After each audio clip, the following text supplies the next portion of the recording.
ನಿಜವಾಯಿತು ಕೋಡಿ ಶ್ರೀಗಳು ನುಡಿದಿದ್ದ ಭಯಾನಕ ಭವಿಷ್ಯ. ಓರ್ವ ಮಾಜಿ ಪ್ರಧಾನಿ ನಿಧನ, ಮತ್ತೊಬ್ಬರು ಯಾರು? 2025ರ ಸ್ಫೋಟಕ ಭವಿಷ್ಯ ನುಡಿದಿದ್ದ ಕೋಡಿ ಮಠದ ಶ್ರೀಗಳು.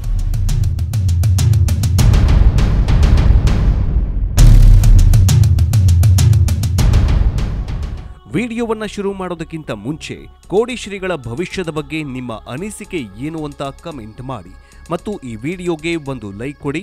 ಅಲ್ಲದೆ ನಿಜಕ್ಕೂ ಕೋಡಿ ಶ್ರೀಗಳು ನುಡಿಯುವ ಭವಿಷ್ಯ ನಿಜವಾಗುತ್ತಾ? ಇದರ ಬಗ್ಗೆ ನಿಮ್ಮ ಅನಿಸಿಕೆ ಏನು ಅಂತಲೂ ಕಮೆಂಟ್ ಮಾಡಿ.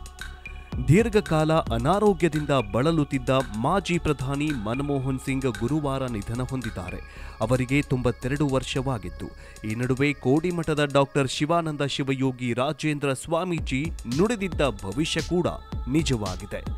ಈ ವರ್ಷದ ಜೂನ್ 25ರಂದು ಧಾರವಾಡದಲ್ಲಿ ಮಾತನಾಡಿದ್ದ ವೇಳೆ ಭಾರತೀಯ ಪರಂಪರೆಯ ಪ್ರಕಾರ ಪ್ರಸ್ತುತ ನಾವು ಕ್ರೋಧಿನಾಮ ಸಂವತ್ಸರದಲ್ಲಿದ್ದು ಪಂಚಭೂತಗಳಾದ ಭೂಮಿ, ಆಕಾಶ, ನೀರು, ವಾಯು, ಬೆಂಕಿಯಿಂದ ಭಾರೀ ತೊಂದರೆ ಉಂಟಾಗಲಿದೆ ಅಂತ ಹೇಳಿದ್ರು.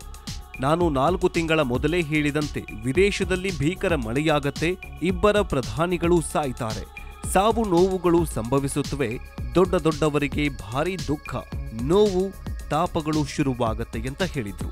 ಈಗ ರಾಜ್ಯದಲ್ಲಿಯೂ ದೊಡ್ಡವರಿಗೆ ಸಂಕಷ್ಟ ಅನುಭವಿಸುವ ರೀತಿ ಪ್ರಕರಣಗಳು ನಡೀತಾಗಿವೆ. ಕರೆದರೆ ಬರುವವನು ಕೋಪ, ಬರೆಯದೆ ಹೋದವನು ಕಣ್ಣು, ಬರಿಗಾಲಲ್ಲಿ ನಡೆಯುವವನು ಮನಸ್ಸು ನಿಯಂತ್ರಣದಲ್ಲಿಟ್ಟುಕೊಂಡಿದ್ರೆ ಯಾವ ಸಮಸ್ಯೆಯೂ ಬರೋದಿಲ್ಲ.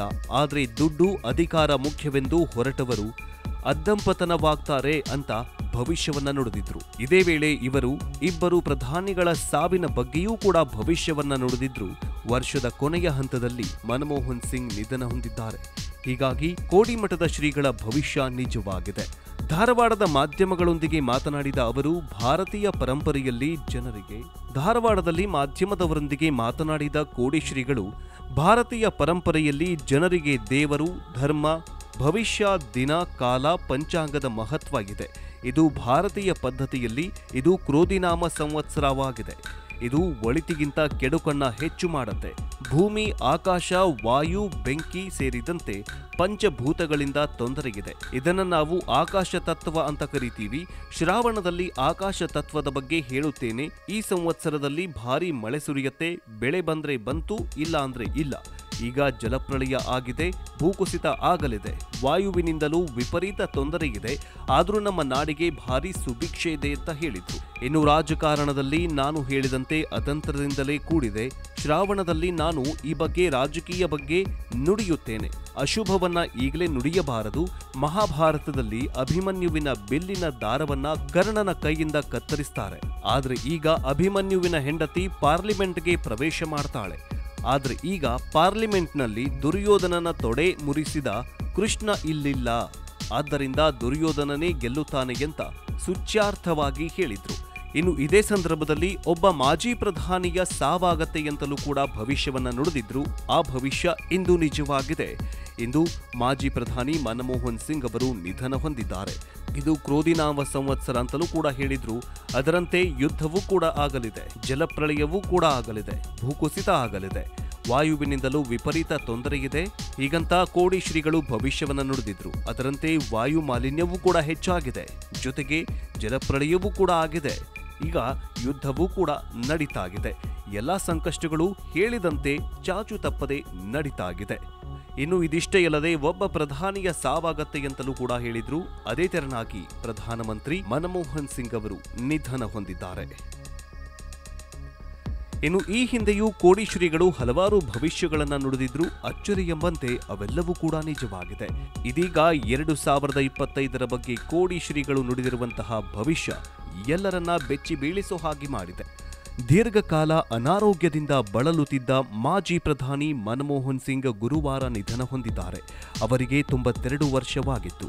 ಈ ನಡುವೆ ಕೋಡಿ ಮಠದ ಡಾಕ್ಟರ್ ಶಿವಾನಂದ ಶಿವಯೋಗಿ ರಾಜೇಂದ್ರ ಸ್ವಾಮೀಜಿ ನುಡಿದಿದ್ದ ಭವಿಷ್ಯ ಕೂಡ ನಿಜವಾಗಿದೆ. ಈ ವರ್ಷದ ಜೂನ್ 25ರಂದು ಧಾರವಾಡದಲ್ಲಿ ಮಾತನಾಡಿದ್ದ ವೇಳೆ ಭಾರತೀಯ ಪರಂಪರೆಯ ಪ್ರಕಾರ ಪ್ರಸ್ತುತ ನಾವು ಕ್ರೋಧಿನಾಮ ಸಂವತ್ಸರದಲ್ಲಿದ್ದು ಪಂಚಭೂತಗಳಾದ ಭೂಮಿ, ಆಕಾಶ, ನೀರು, ವಾಯು, ಬೆಂಕಿಯಿಂದ ಭಾರೀ ತೊಂದರೆ ಉಂಟಾಗಲಿದೆ ಅಂತ ಹೇಳಿದ್ರು. ನಾನು 4 ತಿಂಗಳ ಮೊದಲೇ ಹೇಳಿದಂತೆ ವಿದೇಶದಲ್ಲಿ ಭೀಕರ ಮಳೆಯಾಗತ್ತೆ, ಇಬ್ಬರ ಪ್ರಧಾನಿಗಳು ಸಾಯ್ತಾರೆ, ಸಾವು ನೋವುಗಳು ಸಂಭವಿಸುತ್ತವೆ, ದೊಡ್ಡವರಿಗೆ ಭಾರಿ ದುಃಖ, ನೋವು ತಾಪಗಳು ಶುರುವಾಗತ್ತೆ ಅಂತ ಹೇಳಿದ್ರು. ಈಗ ರಾಜ್ಯದಲ್ಲಿಯೂ ದೊಡ್ಡವರಿಗೆ ಸಂಕಷ್ಟ ಅನುಭವಿಸುವ ರೀತಿ ಪ್ರಕರಣಗಳು ನಡೀತಾಗಿವೆ. ಕರೆದರೆ ಬರುವವನು ಕೋಪ, ಬರೆಯದೆ ಹೋದವನು ಕಣ್ಣು, ಬರಿಗಾಲಲ್ಲಿ ನಡೆಯುವವನು ಮನಸ್ಸು ನಿಯಂತ್ರಣದಲ್ಲಿಟ್ಟುಕೊಂಡಿದ್ರೆ ಯಾವ ಸಮಸ್ಯೆಯೂ ಬರೋದಿಲ್ಲ. ಆದ್ರೆ ದುಡ್ಡು ಅಧಿಕಾರ ಮುಖ್ಯವೆಂದು ಹೊರಟವರು ಅಧಃಪತನವಾಗ್ತಾರೆ ಅಂತ ಭವಿಷ್ಯವನ್ನ ನುಡಿದಿದ್ರು. ಇದೇ ವೇಳೆ ಇಬ್ಬರು ಪ್ರಧಾನಿಗಳ ಸಾವಿನ ಬಗ್ಗೆಯೂ ಕೂಡ ಭವಿಷ್ಯವನ್ನ ನುಡಿದಿದ್ರು. ವರ್ಷದ ಕೊನೆಯ ಹಂತದಲ್ಲಿ ಮನಮೋಹನ್ ಸಿಂಗ್ ನಿಧನ ಹೊಂದಿದ್ದಾರೆ. ಹೀಗಾಗಿ ಕೋಡಿಮಠದ ಶ್ರೀಗಳ ಭವಿಷ್ಯ ನಿಜವಾಗಿದೆ. ಧಾರವಾಡದ ಮಾಧ್ಯಮಗಳೊಂದಿಗೆ ಮಾತನಾಡಿದ ಅವರು, ಭಾರತೀಯ ಪರಂಪರೆಯಲ್ಲಿ ಧಾರವಾಡದಲ್ಲಿ ಮಾಧ್ಯಮದವರೊಂದಿಗೆ ಮಾತನಾಡಿದ ಕೋಡಿ ಶ್ರೀಗಳು, ಭಾರತೀಯ ಪರಂಪರೆಯಲ್ಲಿ ಜನರಿಗೆ ದೇವರು, ಧರ್ಮ, ಭವಿಷ್ಯ, ದಿನ, ಕಾಲ, ಪಂಚಾಂಗದ ಮಹತ್ವ ಇದೆ. ಇದು ಭಾರತೀಯ ಪದ್ಧತಿಯಲ್ಲಿ ಇದು ಕ್ರೋಧಿನಾಮ ಸಂವತ್ಸರವಾಗಿದೆ. ಇದು ಒಳಿತಿಗಿಂತ ಕೆಡುಕನ್ನ ಹೆಚ್ಚು ಮಾಡುತ್ತೆ. ಭೂಮಿ, ಆಕಾಶ, ವಾಯು, ಬೆಂಕಿ ಸೇರಿದಂತೆ ಪಂಚಭೂತಗಳಿಂದ ತೊಂದರೆಗಿದೆ. ಇದನ್ನು ನಾವು ಆಕಾಶ ತತ್ವ ಅಂತ ಕರಿತೀವಿ. ಶ್ರಾವಣದಲ್ಲಿ ಆಕಾಶ ತತ್ವದ ಬಗ್ಗೆ ಹೇಳುತ್ತೇನೆ. ಈ ಸಂವತ್ಸರದಲ್ಲಿ ಭಾರಿ ಮಳೆ ಸುರಿಯುತ್ತೆ. ಬೆಳೆ ಬಂದ್ರೆ ಬಂತು, ಇಲ್ಲ ಅಂದ್ರೆ ಇಲ್ಲ. ಈಗ ಜಲಪ್ರಳಯ ಆಗಿದೆ, ಭೂಕುಸಿತ ಆಗಲಿದೆ, ವಾಯುವಿನಿಂದಲೂ ವಿಪರೀತ ತೊಂದರೆ ಇದೆ. ಆದ್ರೂ ನಮ್ಮ ನಾಡಿಗೆ ಭಾರಿ ಸುಭಿಕ್ಷೆ ಇದೆ ಅಂತ ಹೇಳಿದ್ರು. ಇನ್ನು ರಾಜಕಾರಣದಲ್ಲಿ ನಾನು ಹೇಳಿದಂತೆ ಅತಂತ್ರದಿಂದಲೇ ಕೂಡಿದೆ. ಶ್ರಾವಣದಲ್ಲಿ ನಾನು ಈ ಬಗ್ಗೆ ರಾಜಕೀಯ ಬಗ್ಗೆ ನುಡಿಯುತ್ತೇನೆ. ಅಶುಭವನ್ನ ಈಗಲೇ ನುಡಿಯಬಾರದು. ಮಹಾಭಾರತದಲ್ಲಿ ಅಭಿಮನ್ಯುವಿನ ಬಿಲ್ಲಿನ ದಾರವನ್ನ ಕರ್ಣನ ಕೈಯಿಂದ ಕತ್ತರಿಸ್ತಾರೆ. ಆದ್ರೆ ಈಗ ಅಭಿಮನ್ಯುವಿನ ಹೆಂಡತಿ ಪಾರ್ಲಿಮೆಂಟ್ಗೆ ಪ್ರವೇಶ ಮಾಡ್ತಾಳೆ.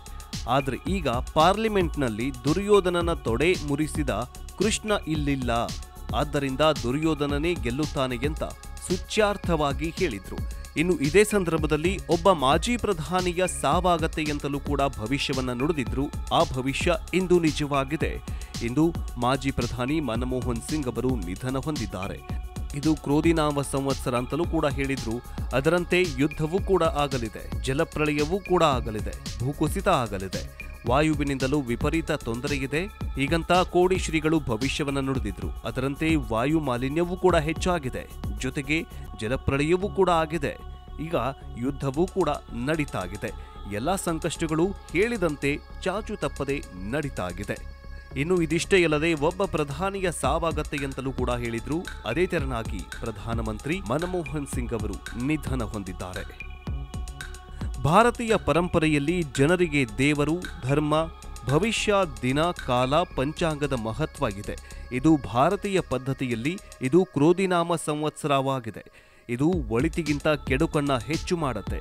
ಭೂಮಿ, ಆಕಾಶ, ವಾಯು, ಬೆಂಕಿ ಸೇರಿದಂತೆ ಪಂಚಭೂತಗಳಿಂದ ತೊಂದರೆಗಿದೆ. ಇದನ್ನು ನಾವು ಆಕಾಶ ತತ್ವ ಅಂತ ಕರಿತೀವಿ.